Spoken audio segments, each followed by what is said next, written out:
Pelaksana tugas Gubernur Aceh Nova Iriansyah meminta kepada Menteri Perencanaan dan juga Pembangunan Nasional Kepala Bappenas Suharso Manoarfa untuk mendukung usulan penambahan proyek strategis nasional di Aceh. Nova juga meminta proyek strategis nasional yang telah ada untuk dituntaskan pengerjaannya hingga fungsional. Hal itu disampaikan Nova dalam rapat kerja bersama Menteri Suharso Manoarfa terkait isu strategis pembangunan di Aceh di Gedung Serbaguna Setda Aceh Jumat 13 Maret 2020. Nova juga menyebutkan proyek strategis nasional baru yang diusulkan pemerintah Aceh seperti pembangunan kawasan strategis pariwisata nasional dataran tinggi Gayo Alas, kawasan ekonomi khusus Pantai Barat Selatan, terowongan Gurute, serta infrastruktur pendukung untuk pelaksanaan PON ke-21 tahun 2024. Selain itu, dalam penjelasannya di depan Menteri, Nova juga menyebutkan ada beberapa usulan dari pemerintah Aceh dan juga pemerintah kabupaten kota sebagaimana telah disampaikan secara online dalam aplikasi Krisna Selaras, antara lain infrastruktur pendukung di luar Kek Arum Lok Semawe, pengendalian banjir Aceh Singkil, pembangunan jalan nasional Gempang Pame, pengendalian banjir Krung Dripa dan Tamiang, serta pengembangan jaringan daerah irigasi Krung Pase dan Alu Ubay. Semua proyek yang kami usulkan ini sangat erat kaitannya dengan peningkatan akses ekonomi bagi masyarakat, serta dapat membuka ruang investasi lebih luas bagi dunia usaha, ujar Nova.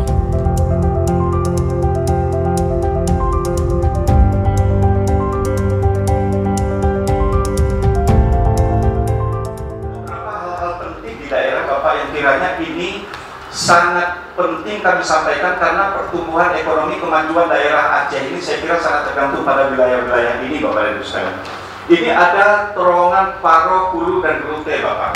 Kalau kita menuju ke Pantai Barat Selatan tadi itu, Pak Menteri, saya kira di Pantai Barat Selatan itu potensi ekonominya sangat luar biasa, Pak. Pertumbuhan kebun-kebun di sana sangat luar biasa. Oleh karena itu, hambatan yang utama bagi kita dari barat selatan itu menuju untuk menopang pertumbuhan ekonomi Aceh secara keseluruhan, sarana transportasi kita, Bapak, yang belum begitu memadai.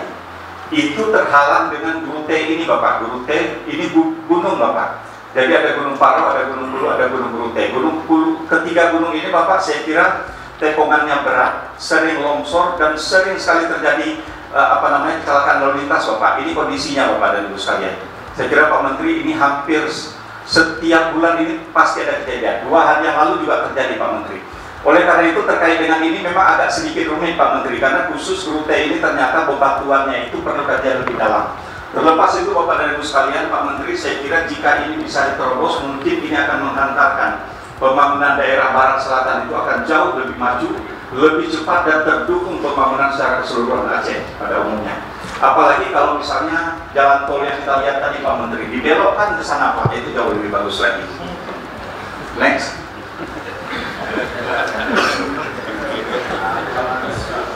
Berikutnya, Pak Menteri, dapat kami sampaikan, ini di wilayah tengah, Pak, dari Giren menuju ke Aceh Tengah, ada satu kondisi existingnya, Pak, jalanan itu yang tekungan sangat luar biasa, kecelakaan juga tinggi, Pak Menteri. Wakil Menteri PU beberapa waktu yang lalu ini sudah sampai kemari, Bapak, sudah melihat kondisi ini. Lokasi ini, Pak Menteri, menurut hemat kami dan pertimbangan teknis dari KPU-an, bahkan Pak Wakil Menteri kemarin, itu sudah akan sangat dimungkinkan untuk kita buat jembatan, Pak. Jadi ada jembatan penyeberangan yang tidak terlalu panjang, saya kira, untuk ukuran kami di Aceh panjang, tapi ukuran Pak Menteri Bappenas saya kira tidak, bisa, Pak. 300 meter deh, Bapak, tapi di ketinggian, Pak. Ini jembatan di atas gunung, Bapak, dari puncak gunung ke puncak gunung, ini menarik. Kalau ini bisa, saya kira akan sangat luar biasa. Dan Pak Menteri, perlu kami sampaikan, ada tambahan info yang menurut hemat kami perlu kami sampaikan kepada Pak Menteri. Ini kampungnya, mohon maaf Pak Menteri, ini saya kira ini kampungnya Pak Presiden ya, Pak Menteri. Kalau Pak Menteri berhasil menggolkan ini, saya kira punya nilai plus, Bapak.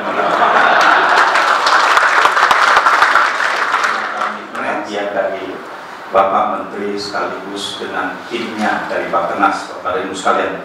Baik, lanjut Bapak dan Ibu sekalian, saya kira kalau kita melihat snapshot Aceh hari ini, Bapak dan Ibu, angka kita tampilannya ada di depan. Pertumbuhan ekonomi, Bapak dan Ibu sekalian, Pak Menteri, ada 4,15, Bapak. Ini terjadi pelambatan, Bapak, sedikit dibanding periode sebelumnya Bapak, 4,61, terjadi pelambatan 4,15.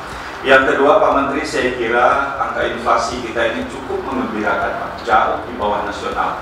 Ini sudah bertahan 1,84 pada periode yang lalu Bapak. Hari ini sudah turun ya 1,69.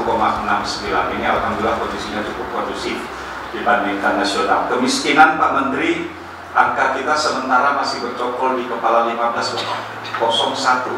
Kenapa dia tidak turun sedikit lagi ya? Mungkin ada angka psikologis 14. Tapi nggak apa-apa, mudah-mudahan insya Allah. Pak Menteri, dari satu sisi barangkali kalau kita melihat angka tunggal ini mungkin tinggi ya Bapak, tapi angka ini sesungguhnya adalah angka yang sudah jauh turun Pak dari sebelumnya. Start awal kita Pak, ketika provinsi lain katakanlah di Indonesia itu angkanya itu barangkali permainannya di angka belasan Bapak, tapi kita pada posisi tertinggi dulu itu pada saat kita konflik Bapak, kemudian tsunami, dan angka kita hampir 30 Pak Menteri. 30 inilah yang kemudian kita turunkan Pak Menteri dengan berbagai daya upaya kita hari ini Bapak. Alhamdulillah kita sudah bisa menurunkan 15% lebih Bapak. Kalau angka tunggal kita melihat 15 Bapak dan Ibu sekalian, saya kira memang agak miris dia, tapi sesungguhnya effort kita Pak Menteri dapat kami laporkan, prosentase penurunan secara keseluruhan secara nasional Aceh adalah yang terbesar kemampuan menurunkan angka kemiskinan.